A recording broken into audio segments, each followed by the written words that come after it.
Beautiful afternoon, evening here in Milheim. Just getting ready for a workshop.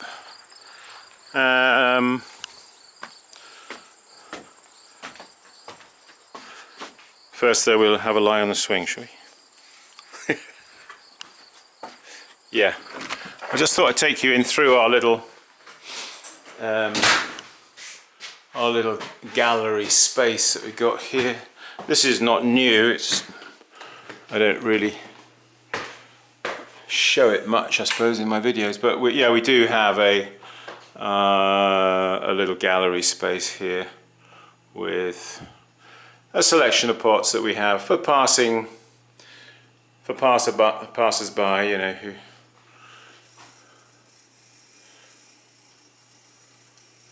or people who come here on workshops.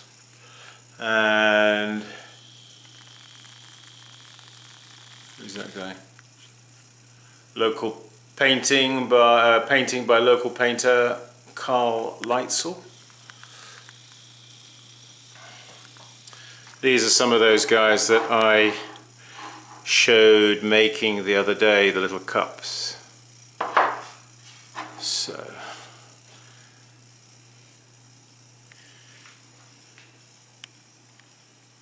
if anybody sees anything here they like, grab a still. And yes, some of the t-shirts that I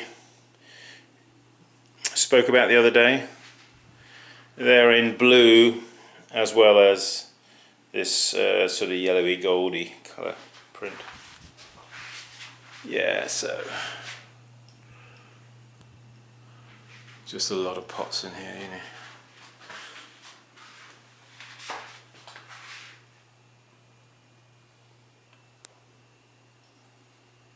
Books, yeah, books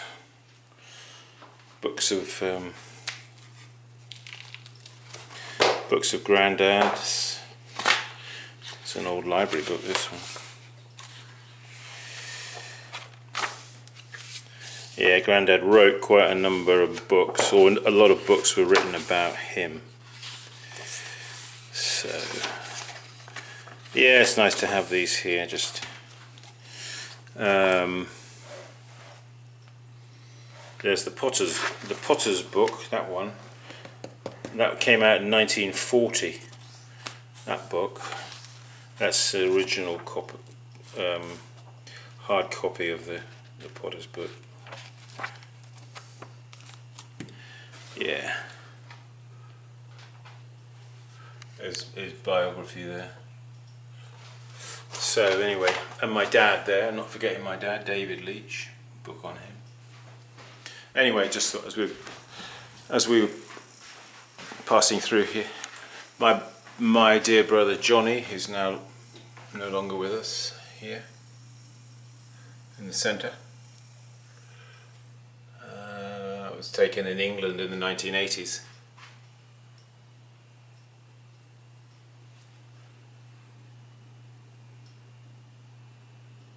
Yeah.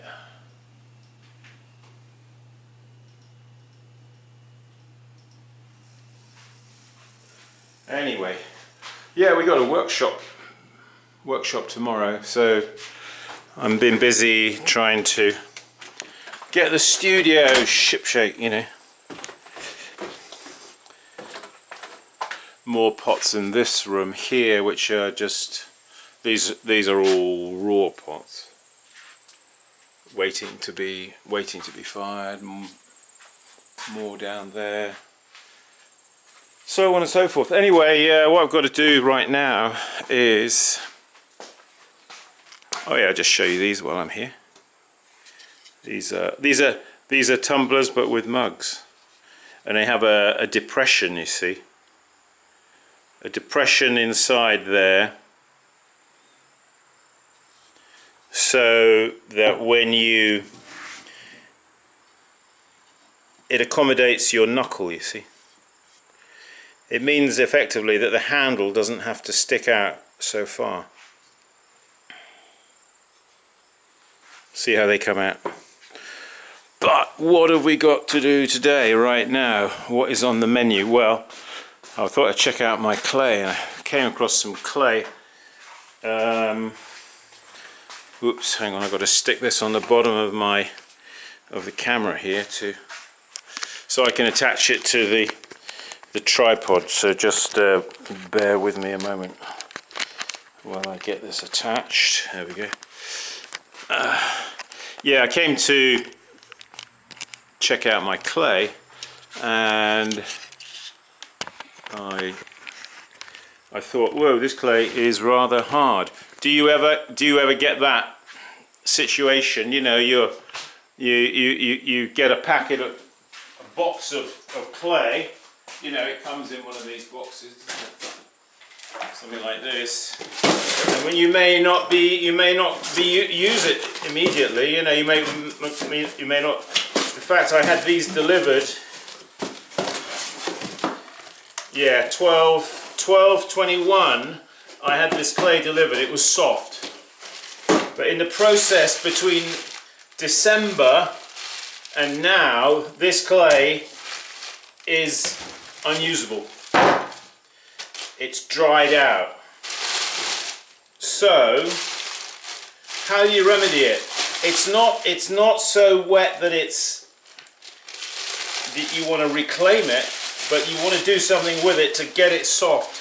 Now, I've seen various methods that people use to do this on the internet, on YouTube. You know, like closing a bag up and putting water in a bag or something, and then putting the whole thing in a bucket of water. Oh my, no thank you, I don't want to do that. So this is what I've been doing, and I've been doing this for years, and it works pretty well, I have to say. Okay, so you get your block of clay like that, open it, just pull it down like that. Now you can do this in different ways. I'm going to show you this way. So you take one of these tools or something similar, okay, and you're going to take this and you're going to dig it in, and you're going to pull it like that, and like that, you see. Take out a strip. Now you don't want to go to the edge, okay. The idea is that we're opening up a recess in the middle, but you've got to leave a wall, as it were. Okay, there you have it. Yeah, it doesn't need to be. You don't need to do it too deep, but you need to excavate there a bit in the middle.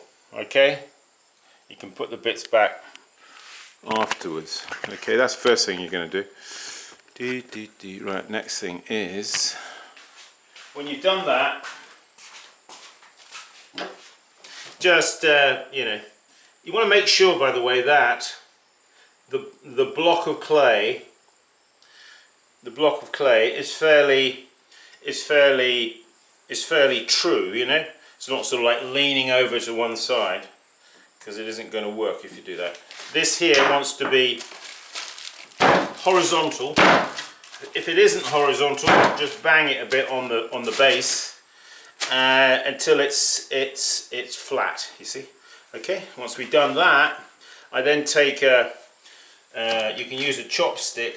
Now I tend to sort of like to mark how deep I want to go. Okay, because I don't want to push this right the way through the bottom of the block of clay. All right. So now we're just going to take this, and we're just going to push this down like this. Now I'm using a piece of dowel rod with an old sponge on the end. It was an old sponge stick, you see. By dipping it in the water, though, you'll find it a lot easier. The rod slides down into the clay very easily.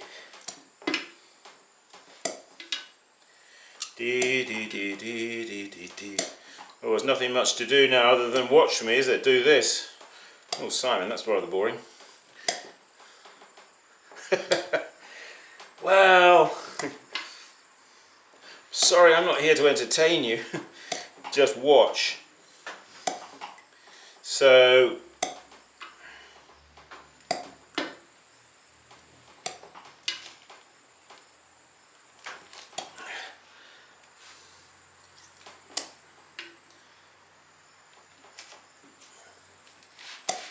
keep the, let's see, we're halfway done nearly.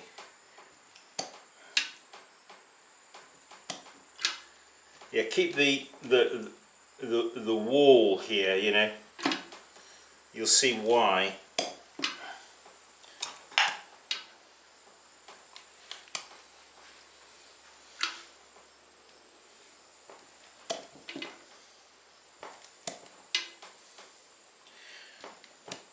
Now, if you had tons and tons and tons of clay to do like this, it might be a bit laborious, but you know. I just pretty much do it as I need it. Like tomorrow, as I say, we have a workshop. I don't want the students to have clay that's too stiff, obviously. So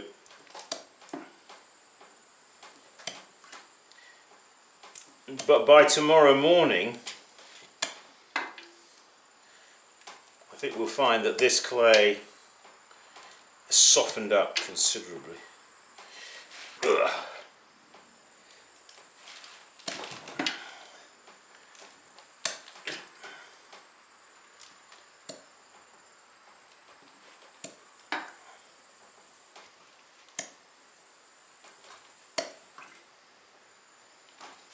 Oh, bit of sponge come off the end. Oh, no, I can't get it out.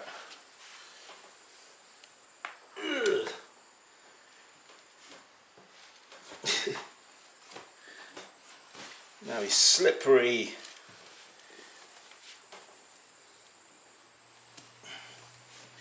Okay, so you get the idea, all right? Right, now what you're going to do, once you've done that, and you put lots of holes in it, okay? Now make sure that this edge here, it's high on the edge around here. Okay? Now we're just going to take this water and pour over this. Try to keep the water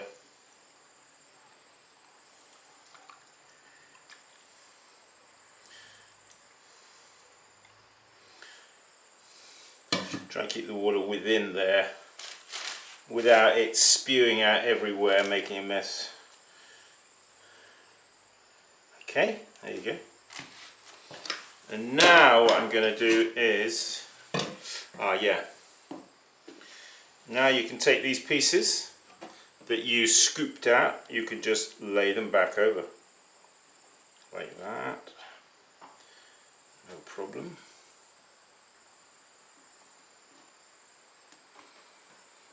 Yep. That. Now take this and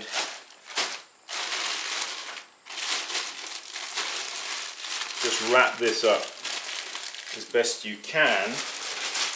And what I would do is probably put a weight on here of some kind, you know, like another bag of clay, for example, like that, put it on top. So I will come to look at this tomorrow morning. I'll come out here at 8 o'clock, half 8. And this block of clay will be soft. What I will do is I will unwrap it, turn it upside down over the sink. The water that I put in will just drain away, okay? And then we'll be able to use it to wedge it up. Okay, folks, that's about it. That's what I wanted to show you. How to soften up clay that gets too hard, because we all have clay, don't we, that from time to time. We don't get around to using it immediately, but when we do, it's too hard, and that's a problem. So what to do to remedy that situation and get the clay into a usable state? Okay folks, that's it. We're just about done on the Leach Treadle wheels. I've just taken an order for one more. Somebody was interested in a layaway, and I didn't know really what that meant exactly, but well, I understand what it is, but I've never done it before. Layaway. So I suppose we could do layaways on these wheels, you know, so long as there weren't too many of them.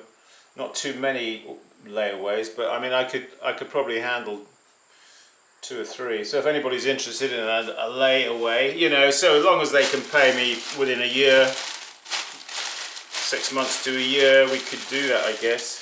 Anyway, think about it. Let me know if you're interested. Okay folks, thanks for watching how to soften your clay like this. We keep practicing. See you soon. Bye bye.